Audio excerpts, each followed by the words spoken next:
Let's go. Geeks are back on the scene. We got a new episode 1, Geeks in the Lab, the laboratory series starting now. Let's get it. We're going to do a recap of UFC Paris last weekend. Yesterday had some great fights. Surreal Gone putting on a complete masterclass and really just, showing that athleticism at heavyweight is really what it takes. But just overall takeaways, we're going to break it down. I'm here with my boy Front Kick Fish and Goosey. Just breaking it down. Goosey, what was kind of like, what's your biggest takeaway, would you say? Biggest takeaway is heavyweight just got a little bit more interesting. I definitely think that people were kind of counting Gone out, saying that the wrestling wasn't going to be there, but obviously got to work in the lab these past few months. He got the takedown defense pretty right.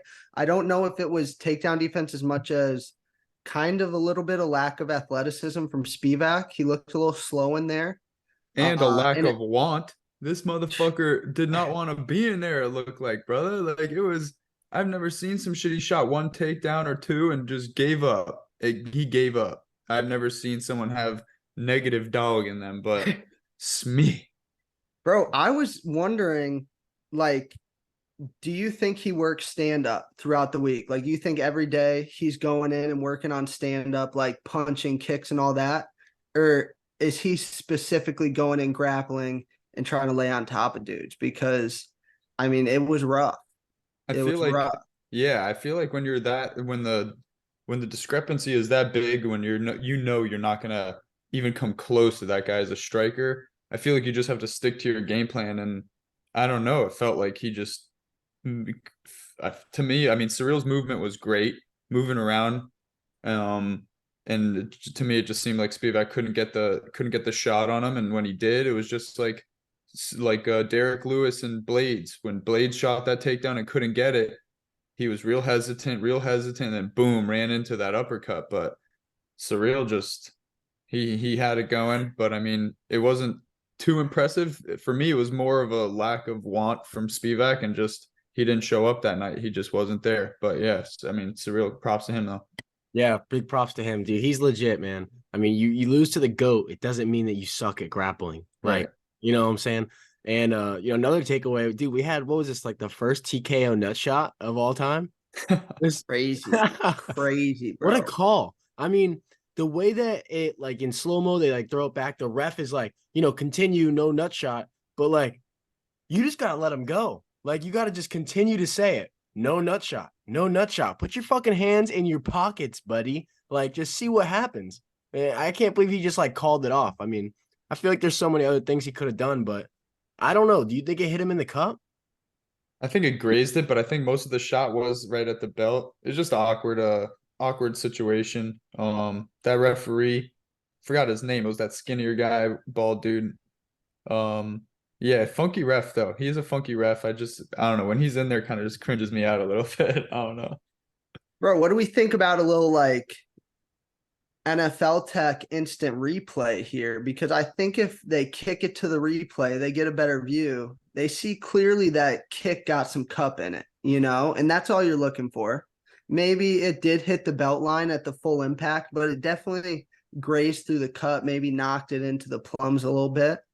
That's the thing. Yeah, they do I have. think that they did use it. I think they used Yeah, it. they do have the side, because they have the referees that aren't like actually the third man in. They're watching the film, and if they need help, they'll signal to the dude and have him review it and say, "Yeah, that was clean, that was not." Or I remember it happened with I think it was Moreno and Figueiredo when Figueiredo thought it was an eye poke, but it was Moreno's knuckle that just cracked him right in the eye. I think they reviewed it in between rounds and they wanted to double check, and they went back to the broadcast booth and said it was a clean knuckle. Well, But yeah, that's kind of the thing that everyone's freaking out about is like it went to the review booth and like they still said it wasn't a nut shot. And like, everyone's like, this is such a clear nut shot. And it's like, it is what it is, Yeah. What are we thinking? A little bit of French bias yesterday oh because my a few God. decisions going their way, obviously questionable review tactics. I mean, 100%. the French fighter showed out for sure and definitely had some good performances. Obviously, Benoit Saint Denis and Cyril Gane kind of led the show there. But I feel like if there was a coin flip, it was definitely going in the way of the Frenchman or French woman in Nora Cornell's case. Not yeah. I mean, I think it was at certain points it was more than a coin flip. I feel like the French fighter had to literally be a corpse in the octagon for them to lose. It was crazy. I mean, with that first fight, I don't know how Jocelyn Edwards won or lost that, but I mean, just other fights too. It was weird night. Yeah, like I think Reese McKee should have easily gotten that third round against Ang where he like almost finished him. That was like a unanimous 30-27 fight for Ang. That one was like raising eyebrows. And then, even in the co-main event, Minot Firo, I think that was way closer than a 30-27. Like I wouldn't have been surprised if that went to split decision and they just did not see it like that at all. All three of them said, "Nah, we're in Yeah. Paris." Yeah, Rose, she had a pretty good performance, especially did you see the picture of her pinky after? Just Ugh. brutal, dude. But she gutted through it like a warrior, was switching stances, throwing some power shots with the left.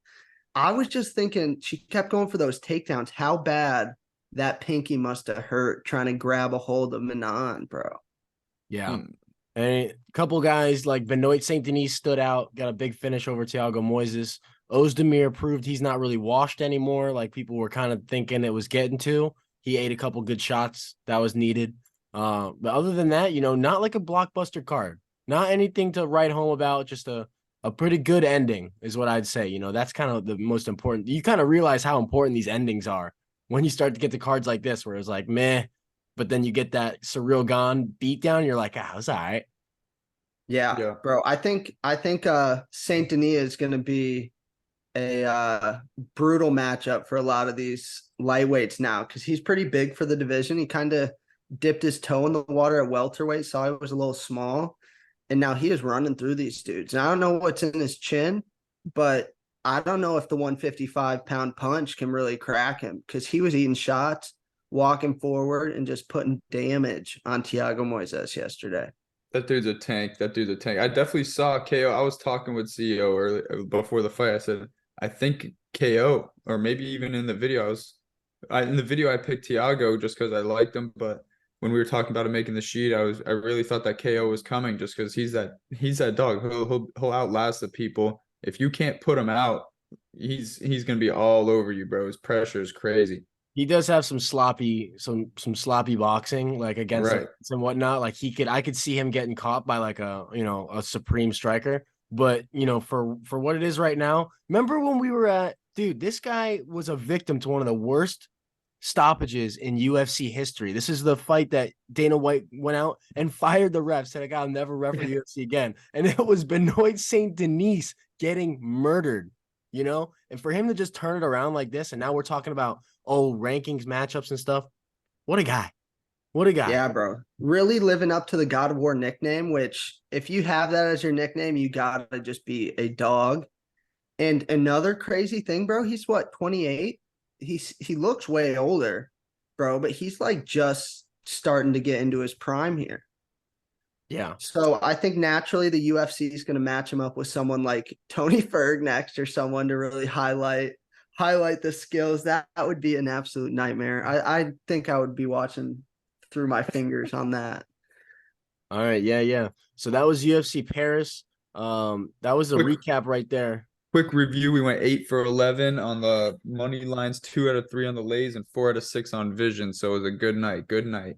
Yeah, we were seeing the board. I feel like, for the most part, a lot of the public saw the board pretty clear. We were good on that co-main and main, but for the most part, not too hard of a card to call. Not too many underdogs making any. A lot of favorites. Yeah. A lot of favorites. All right, well, let's get into this pay-per-view that we got next weekend. Let's just get a quick insight here. The laboratory, we're gonna just kind of do like a brief breakdown, and then you guys will find a video later on in the week, and it's going to be a more specific betting analysis where we kind of just start firing picks, kind of get right to the nitty gritty, and feed all the degenerates we got, because we know we got a good little following of those. Izzy versus Strickland in Australia, bro. Straight up, is this going to be a competitive bout? I think the most competition we see all week between these two is going to be at the press conference. And even that, I think Strickland's got a big edge for the press conference. I think Izzy's got a big edge for the fight. Just stylistically, it's like oil and vinegar here, or water and vinegar. I mean, they're not gonna get along. Yeah, I'm convinced that Strickland might just be taking this fight for the press conference. over under 25 China references from Strickland. I think I got to take the over. I don't know. I honestly don't know what's going to happen, man, because you really put it into picture. You're going to start. This is the week now. You're going to start to hear about all these people saying Strickland can wrestle. Strickland can wrestle. Here we go. He's going to flash it. And, who knows? At the end of the day, who really knows? But what are the real chances that Sean Strickland comes out and wrestles like a maniac? Dude, I think just physically, because he had that super bad motorcycle accident. He talked about his kneecap was busted in half and his quad was like shredded, completely torn. But he couldn't get the surgery and sit out for 2 years. So he kind of just got back to fighting, and he's been rolling ever since. So I think that leg is really going to hinder any real offensive wrestling that he can get going. And that's why we just haven't seen it from him. That's interesting take. That's an interesting take. Well, yeah, we're going to have to just find out. Yeah, I don't know. I think he's just going to do the man dance, I don't think he's going to get them. He's not going to get this. I don't know. I don't think he's going to wrestle at all. I think he's going to stand there and just do his thing. If he loses, he loses. I mean, same shit. He's not going to learn from that Pereira thing, He's just going to go out there and try to do it. He's that dude. I think he's that dude. He's funny. Bro, you think about it though. His style is made to get picked apart by Izzy. Like, he stands up, he's got his leg turned because he shoulder rolls. He's going to eat leg kicks, and he's going to fall for the feints. He constantly fights with the hands. I don't know if Izzy's going to hit the shot, but I think it's going to be 4-1, 5-0 decision or an Izzy knockout. Izzy's predicting the knockout, but I think that stylistically Izzy's got his number. Yeah, and then we got the return of Bam Bam Tuivasa against Volkov. That's going to be interesting. He's going to have to get inside that huge, huge height advantage that, Volkov's going to have. That's going to be a good one. You got Justin Tafa. This is the Tafa Austin Lane. They had an eye poke. They moved it back. That's cool.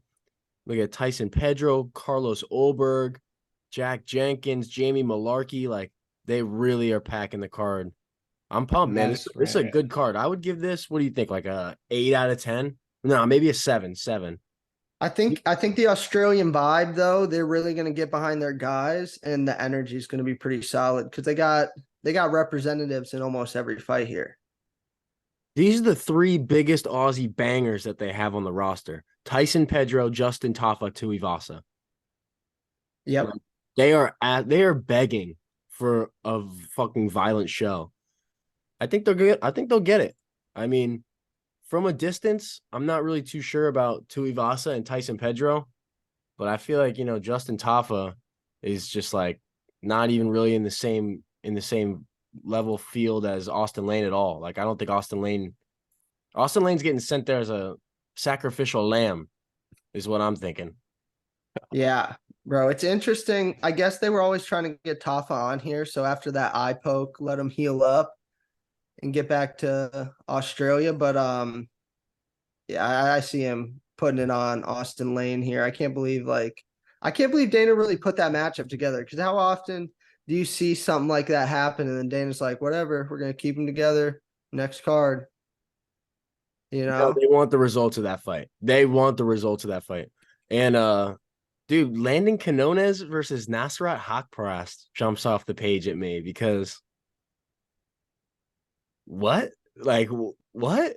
All right.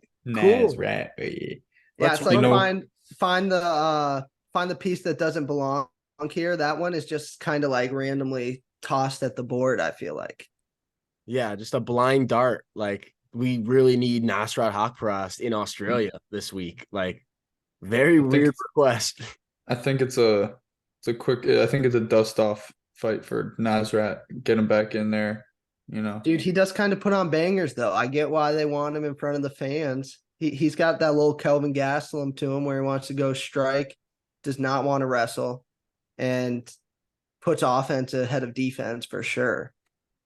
You know Yeah, who I'm looking forward to seeing though is the biggest Asian on the planet, Da Un Jung, baby. the biggest Goldberg, bro. Asian on the He's planet, dude, for real, man. the Black Jag. That's an Yes. interesting fight because Yeah, Daun Jung kind of does just walk dudes down. He's got that little Kennedy Nezuchukwu vibe to him that really gave Ulberg problems in his debut. So I think that matchup, there's more than meets the eye. I like how they're running back the Blood Diamond Izzy combo, like because I know his whole story is like Izzy got him into the UFC and like Izzy's his boy and all this stuff, and it's like he just hasn't been panning out, and they're giving him our boy from down here in Florida, Charles Radke, who's 7-3. He's a dog. Like this guy's a dog, and he does have that wrestling jiu-jitsu base. I mean, he'll stand with you. This guy puts on a show, but I mean, at the end of the day, he's going to bring pressure and he's going to want to take you to the mat. So this is going to be a real test for Blood Diamond. And if he loses in one of the first couple fights of the card, I don't know. Maybe send some emotions through the team. I don't know.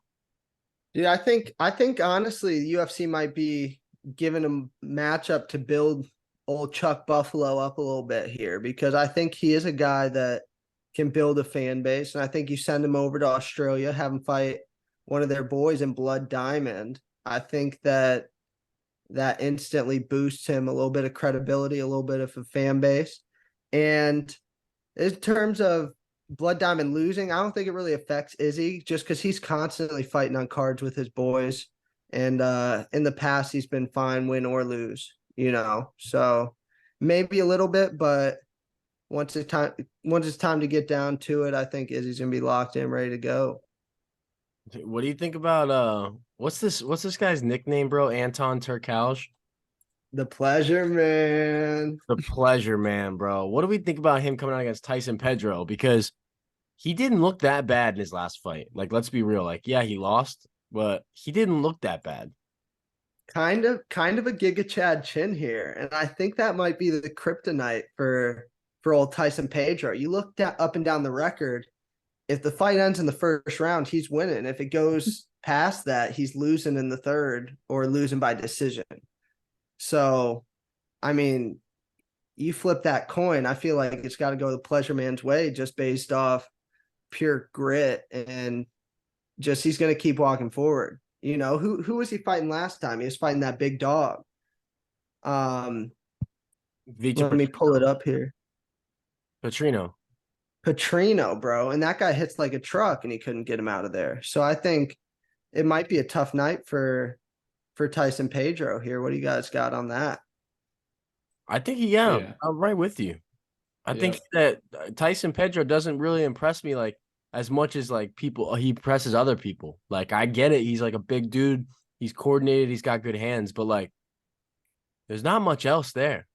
At 205 you can get away with that and you win a lot of stand-up technical whatever it is, but you get a guy like Turkalj who's gonna, completely flip the script in this fight and just make you fight a completely different style.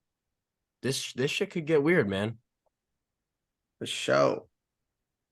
My boy Modestas beat that boy. Dude, that's one of my favorite picks of the year looking back on it. Fish dropping I'm going with Modestas, baby. That's right. But what do you guys got? Interesting matchup too here. Chepe Mariscal, Jack Jenkins, because Chepe is coming off that Trevor Peak dub. And I think that it's a pretty similar matchup to Jack Jenkins. Obviously a little bit more technical, but both of them are going to go in there and just brawl. Yeah, I love that. I think that Jenkins, he's just got a little bit too much pop on some of his kicks and his strikes to be kind of standing in front of him for a full 3 rounds the way that Chepe likes to kind of like dog walk people. I don't think that's going to work. But this is going to be a true test for Jenkins for sure. I think he's going to get hit, which is something I don't think that he's going to be used to coming into this fight. Dude, yeah. Jenkins has been like breaking legs with his kicks. I think he's had like multiple fights now where his leg kicks have been breaking fibulas and tibulas. Yeah. Insane snap on those things. Like that's like I think that's what he's known for the most right now is just that snapping low kick. Like, who the hell wants to fight that, dude? Who the hell wants to get in there with a guy that like win or lose, your legs are smoked. Just going to war, all week. You just Saturday night, I'm getting the shit beat out of me. Can I beat the shit out of this guy worse? Is what it comes down to. Yeah. Yeah, regardless. For real. Starboy's on here. Starboy's hiding on this main card. Manel. Dude, undefeated he's been Felipe. wreaking havoc on Twitter. Because guys keep pulling out against him, and he instantly hits DEFCON 5 mode. He's not playing around on Twitter. He gets out there and spits the thoughts. He's been, brutal. I'm not going to say what he's been saying, but go through that Twitter feed a little bit and you will have some raised eyebrows for sure. Either way, pretty good fighter. And Felipe Dos Santos making his debut, I think he's in for a rough one. Yeah, I mean, undefeated Brazilian coming into hostile territory. So, I mean, I'm sure that, they'll have some extra juice, but tall task. Manel Kape 18-6. Like, that just does not feel right. Like 18-6. Like, to think that he's lost six times and just like to think of his talent level is like, it's pretty crazy. But yeah, we pretty much just broke down. That was pretty general. We kind of got pretty deep there. UFC 293. Just a quick recap, just a quick preview for the boys. We're gonna mix in probably like a guest into these kind of laboratory episodes. Maybe just get a deeper dive, answer some questions. You got any topics you want us to break down? Shoot it in the DMs on Instagram. That way we can kind of get to it, address whatever needs to be addressed. Any final words from the fellas before we jump out of the lab? Not big week. The boys back. Style bender, always good, bro. We remember his last fight live in person, baby. We saw pulling out the bows. Maybe the sickest thing I've ever seen in my life. So I'm just ready to see it again. Yeah. This kid is friggin' he's shooting arrows like in the gas station, like leaving the place, like ridiculous. What front kick? You got anything, bro? Please, Sean. Please, boy. Just dribble this dude. We need you to take this belt back to the USA. It's just gonna be funny. I'm waiting for that press conference. That's the main event for real right there. I'm not even looking forward to that fight. I'm looking forward to the presser. Let's go. Yeah, shout out Izzy too for having absolute fanboys and absolute haters and nothing in between. So let's get it on. Australia, UFC 293. We're out, man. That's the first lab epi. Yes, sir.